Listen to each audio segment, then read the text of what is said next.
Mapagpalang araw po sa ating lahat. Welcome back po sa ating 365 daily devotion with Pastor Russell Ocampo. So, ang topic natin for today is paano mas makilala ang Diyos, at mayroon po tayong concept na incomprehensible. God is incomprehensible, meaning that His nature and ways are beyond full human understanding. While we can know true things about God through His revelation in Scripture, we will never fully grasp an eternity of who He is. God's wisdom, power, and love transcend our limited understanding. This truth should not lead us to despair, but to awe and worship. The incomprehensibility of God invite us into deeper relationship with Him as we learn to trust His mysteries, knowing that He is eternally greater than we can imagine. And yun naman po, may kita po natin to sa Romans chapter 11 verse 33 to 36. Oh, the depth of riches and the wisdom and knowledge of God! How unresearchable His judgment, and His paths beyond tracing out. Who has known the meat of the Lord, or who has been His counselor? Who has ever given to God that God should repay them? For them, Him, through Him, and Him are all things. To Him and the glory forever. Amen.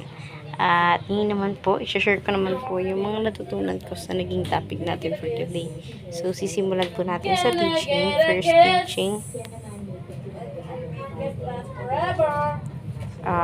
the Trinity God is incomprehensible. So, dito po sinasabi po na yung Panginoong Kristo, lahat ng bagay is kaya niyang gawin sa pamamagitan niya.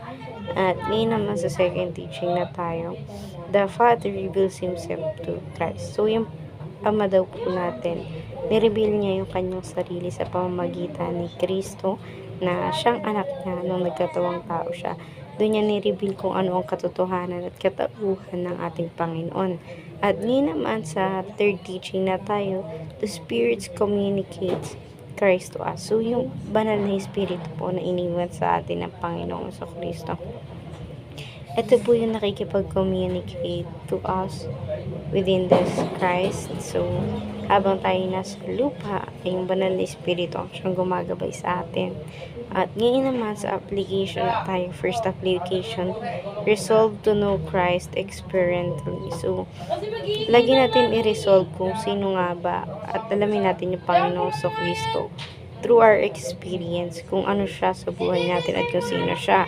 At ngayon naman sa second application na tayo, read the Bible, the revelation about Christ. So, magbasa tayo ng Biblia about sa Panginoon, and yung lalong-lalo na sa revelation kung sino ba yung Panginoon, kung anong katauhan ng Panginoon, and yung about lang sa ating Panginoon. At ngayon naman sa third application na tayo, rely on the Spirit, the reliever of Christ. So, mag-rely tayo lagi sa banal na Espiritu ng ating Panginoong Kristo, na kung saan siya yung ginagamit ng Panginoong Kristo bilang reliever sa atin. At ngayon naman, dadako na po tayo sa discussion. How does reading the Bible while relying on the Spirit help us know Christ more? So, for me, nakakatulong yung Bible sa kung paano ako nagre-relay sa Panginoon, dahil every time na nagbabasa tayo ng Biblia, mas doon natin makikita at malalaman kung ano ang Panginoon sa buhay natin, kung ano yung katauhan niya or yung katungkulan niya sa buhay na mayroon tayo. So, ayun lamang po for our today's discussion. Thank you for watching.